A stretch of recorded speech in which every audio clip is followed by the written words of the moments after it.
Assalamualaikum warahmatullahi wabarakatuh.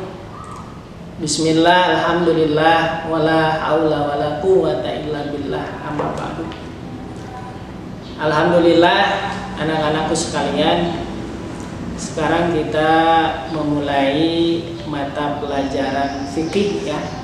Di sini ada LKS. Diharapkan anak-anak sudah mempunyai buku LKS fikih ya. Ini diharapkan sekali karena pada saat PJJ ini kita tidak bisa mengadakan pembelajaran secara tatap muka. Oleh karena itu diwajibkan anak-anak sudah harus memegang buku LKS fikih ini sebagai acuan agar pembelajaran kita lebih tersampaikan semuanya ya.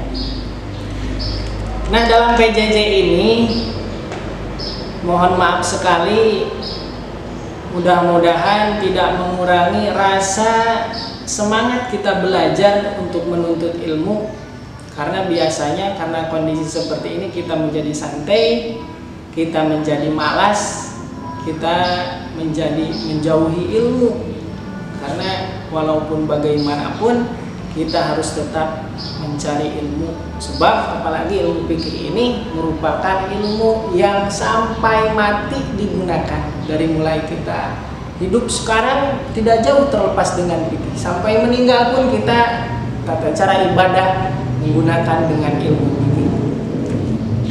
Baiklah, pada bab ini kita buka LKS halaman 5. Kita menjelaskan tentang toharoh ya. Toharoh ini adalah artinya bersuci. Jadi toharoh menurut bahasa bisa dilihat di LKS halaman 5 artinya bersuci. Sedangkan menurut istilah toharoh ini sesuatu hal yang kita kerjakan supaya ibadah kita menjadi sah. Artinya kalau toharoh ini kita tidak dilaksanakan, maka ibadah kita menjadi tidak sah. Sebab toharoh ini sebelum sholat ya. Jadi terutama bab fikih itu pasti menjelaskan tentang toharoh, sebab syarat sahnya sholat adalah kita harus bersuci. Nah, tadi sudah dijelaskan toharoh itu menurut bahasa artinya bersuci, kemudian menurut istilah adalah mengerjakan sesuatu hal yang menjadikan kita sah dalam beribadah. Nah, alat toharoh ini bersuci ini terbagi menjadi dua. Ada dua ya. Yang pertama itu benda padat, yang kedua benda cair ya. Benda padat bisa kita menggunakan batu, benda cair contohnya kita menggunakan air. Nah, kita biasanya dalam kehidupan sehari-hari kita tidak terlepas dengan air. Oleh karena itu kita utamakan dulu tentang pembahasan air ya.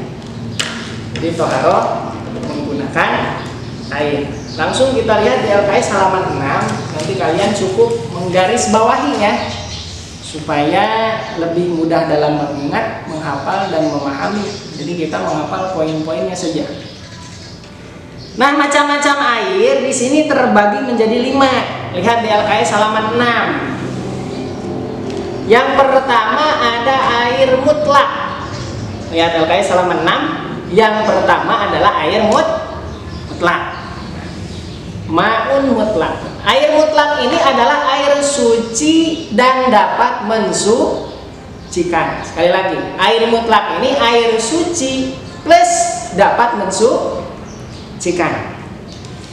Air suci yang dapat mensucikan ini terbagi menjadi 8 di sini ya. Biasanya kita membagi air mutlak ini menjadi 7 macam air mutlak. Yang pertama di sini ada air hujan. Air hujan ya. Air hujan itu air mutlak, air suci dan dapat mensucikan. mensucikan. Ini tidak makruh digunakan. Suci dan dapat mensucikan. Yang pertama tadi air hujan. Kemudian yang kedua ada lagi air laut. Udah tahu ya, kamu pernah main ke laut. Masa tidak tahu air laut? Air asin ya. Air laut itu bisa digunakan untuk bersuci. Kemudian yang ketiga ada lagi air sumur. Kalau kita menggali terus ya, ada sumur. Nah, itu air sumur itu air suci dan dapat mensucikan. Kemudian yang keempat air sungai. Panjang tuh diragasinya. Diragasi. Air mengalir di sungai. Nah, itu air suci dan dapat mensucikan.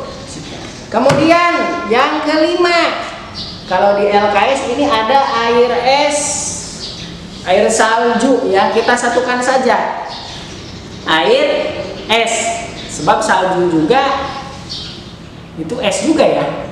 Air es dan air salju kita satukan aja. Jadi air salju itu dianggap dengan air es gitu aja ya.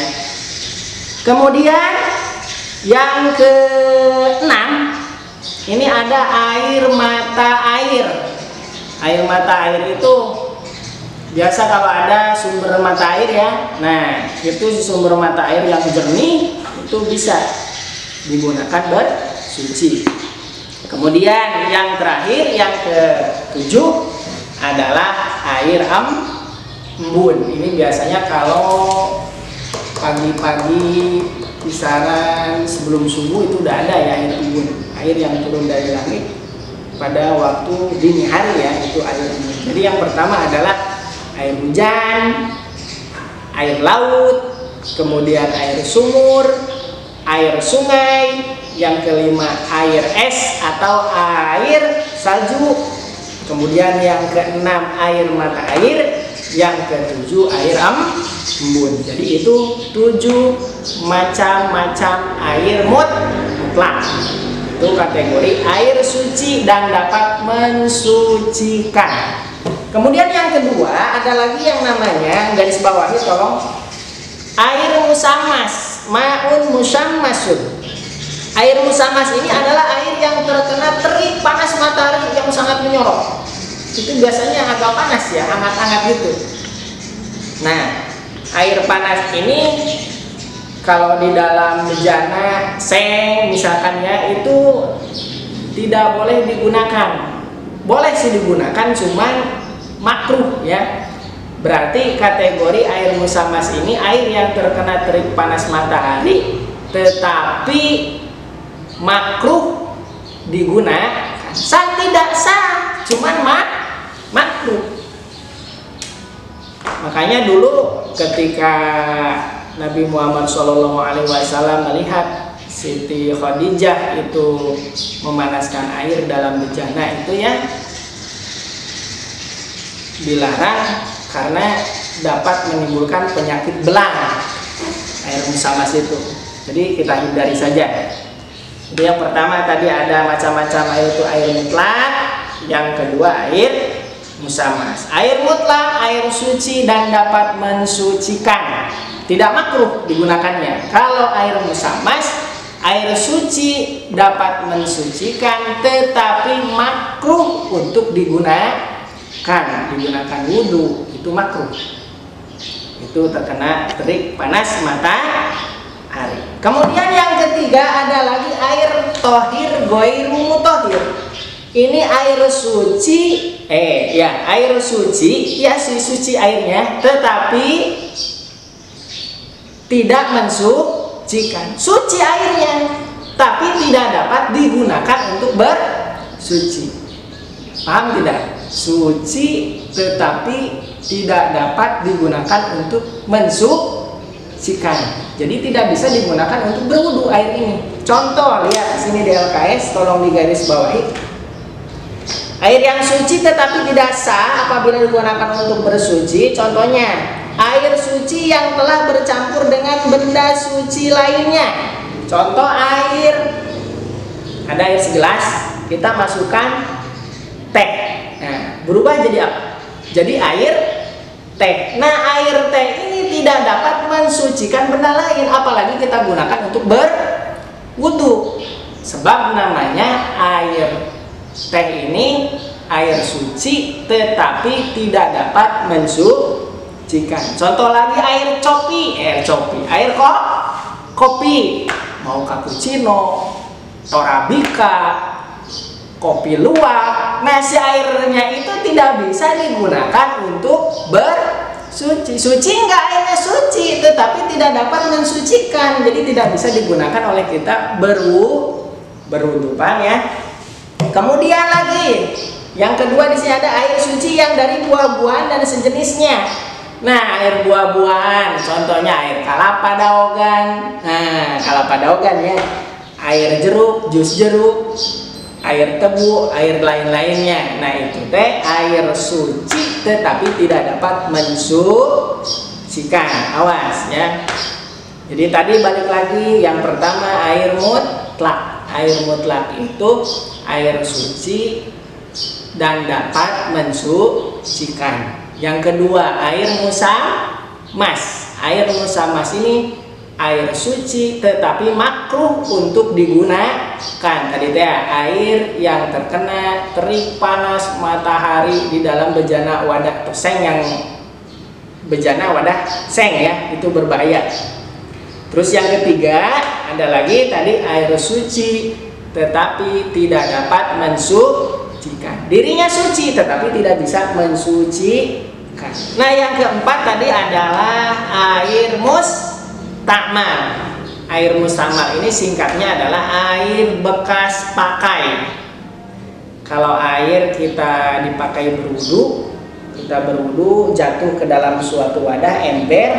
Nah, si air yang bekas kita berwudu ini yang jumlahnya sedikit ini tidak bisa digunakan untuk bersuci. Nah, air ini disebut dengan air mustakmal ya. Suci tetapi tidak dapat mensucikan karena jumlahnya sedikit. Kalau kita habis membersih yang najis mungkin airnya menjadi najis gitu. Air mustakmal. Terus yang kelima air mutanajis. Di sini maun mutanajisun. Air mutanajis adalah air yang telah terkena najis. Air ini tidak tentu halal untuk diminum dan tidak sah apabila digunakan untuk bersuci. Air mutanajis. Jadi kalau pembagian air secara gamblangnya ini ada air yang sedikit ya, ada air yang banyak. Air sedikit dan ada air yang banyak. Kalau air sedikit ini terkena najis sudah otomatis menjadi najis. Misalkan ada air sedikit nih di dalam sebuah ember atau gayung ya, terkena kapodolan nanti cak-cak. Nah, eta otomatis cahaya di jero wadah eta jadi nah, kalau airnya banyak, kalau di dalam bahasa fikih ada air namanya air dua kula.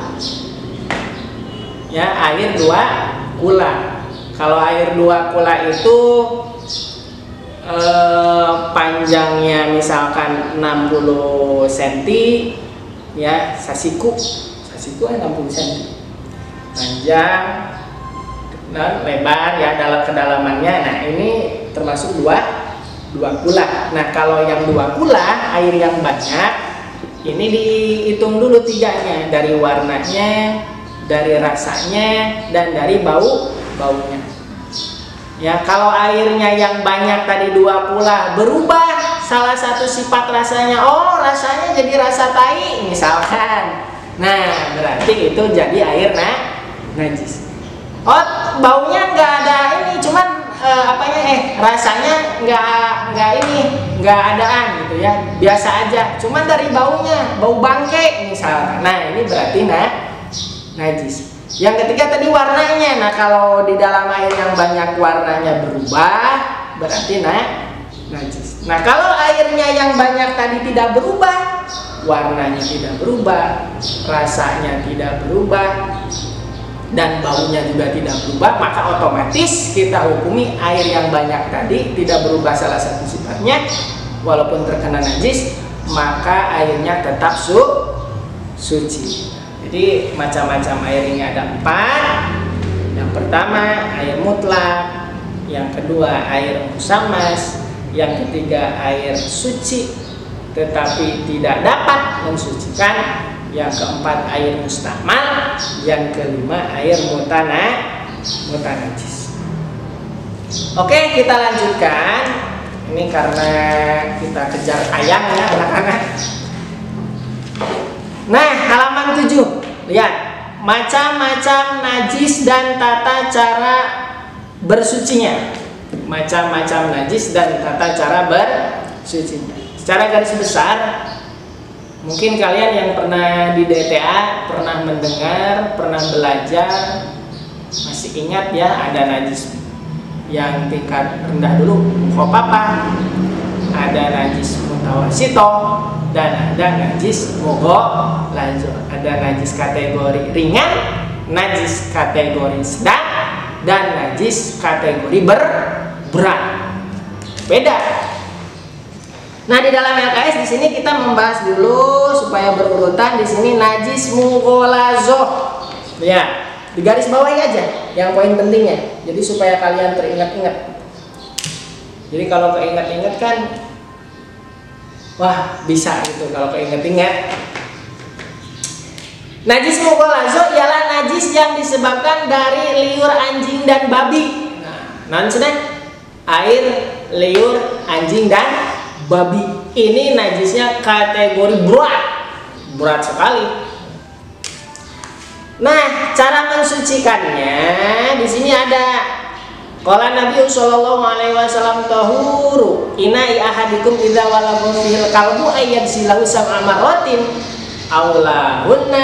awwalahunna biturab. Jadi dengan kalau ada bejana dijilat oleh anjing, maka dibersihkan itu dengan 7 kali, salah satunya dengan menggunakan tanah, ya.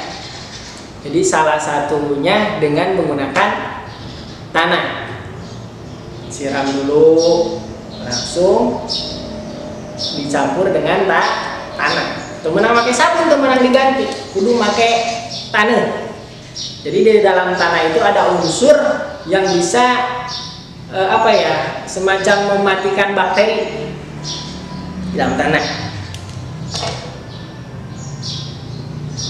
Boleh di awalnya pakai tanah dulu, terus yang 6 kalinya berarti pakai air, ya. Pokoknya 7 kali, salah satunya dengan tanah. Kalau dijilat oleh anjing dan babi. Kemudian yang kedua ada lagi najis mukhofafah. Di sini kategori ringan. Najis mukhofafah ini tolong diingat, air kencing bayi laki-laki yang berumur kurang dari 2 tahun, kurang dari 2 tahun, belum makan apa-apa kecuali ASI. Ini kategori najis mukhofafah. Jadi kalau misalkan borojol budak lahir, ya, budak lahir ya, can diberena naon, ngan diberena teh ASI wungkul, hanya meminum air susu ibu. Ketika itu ngompol si anak ke baju, cukup dengan memercikan air. Nah, begitu ya, dipercikan, ambil air, percikan. Beda lagi kalau misalkan si anaknya baru lahir tapi sudah dikasih makanan makan jengkol misalkan nih. Anak misalkan dikasih susu formula. Nah, formula, SGM atau susu-susu yang lainnya ya. Ketika lahir tidak dikasih susu ibu, jadi minumnya susu formula. Nah, itu mah ketika lahir kemudian dikasih susu yang semacam itu, ketika dia kencing terkena baju, maka kita ini dianggapnya najisnya adalah najis najis mutawasito. Jadi kalau mukhofafah mah harus hanya mengkonsumsi air susu ibu. Jadi kalau mengkonsumsi susu formula, maka najis tersebut adalah najis mutawasito. sito. Ya. Ingat ya, najis mukhafafah adalah air kencing bayi laki-laki. Awas, bayi laki-laki. Kalau bayinya perempuan gimana? Oh, beda lagi. Kalau perempuan, walaupun dia mengkonsumsinya ASI, berusianya belum berusia 2 tahun, maka itu termasuk najis mutawasito. Kalau bayi perempuan. Ya, ini mah khususon buat laki-laki. Tidak tahu tuh apa bedanya. Mungkin bisa ditanyakan ke guru IPA. Kenapa air kencing perempuan sama air kencing laki-laki beda? Kalau air kencing laki-laki, bayi laki-laki itu najisnya mukhafafah. Kalau air kencing bayi perempuan najisnya mutawasito. Padahal sama-sama bayi, cuman beda jenis kelamin. Ada apa dengan perempuan? Tanyakan ke guru yang lain tuh. Nah, yang ketiga, kita kejar tayang langsung. Yang ketiga adalah najis mutawasito. Tadi mughalazo, najis berat, mukhafafah, najis ringan. Sekarang najis mutawasito. Mutawasito adalah najis pertengahan. Ini biasa kita lalui banyak ya. Contoh, najis pertengahan, nanah. Kemudian bangkai, darah, air ketihan ya, karena baju. Nah, berarti ini najisnya apa? Najisnya adalah najis mutawasito. Ya, itu mah harus dibersihkan biasa, dicuci. Kalau mughalazo mah 7 kali, salah satunya dengan menggunakan tanah. Kalau mukhafafah cukup dipercikan. Kalau mutawasito ini harus dikumbah, ya, dicuci. Nah, najis mutawasito ini terbagi lagi menjadi 2. Kaset gelis tingali dengan LKS halaman 8. Yang pertama adalah najis hukmiyah. Najis hukmiyah ini adalah hukumnya saja. Awas. Najis yang dinyatakan najis karena hukumnya saja. Hukumnya najis. Contoh, misalkan najis hukmiyah. Misalkan laki-laki kencing, terus air kencingnya terciprat ke celana, ya. Setelah itu kering, kering. Siapanya? Celananya. Si celananya kering, baunya tidak ada, nggak ada bau-bau hangsur, dirasa dijilat yang nggak ada rasa, kemudian warnanya juga nggak berubah. Tetapi kita tahu bahwasannya si celana tersebut adalah najis. Nah, ini dinyatakan dengan najis hukmiyah, hukumnya saja. Paham ya? Jadi tidak ada bau, rasa maupun warna, rasa dan bau.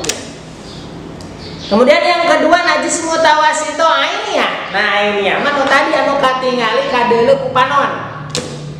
Getih, aya tuh wujudna, aya. Aya tadi mah nggak ada wujudnya, warna, rasa dan bau nggak ada. Ini mah ainiyah kelihatan ainun, ain.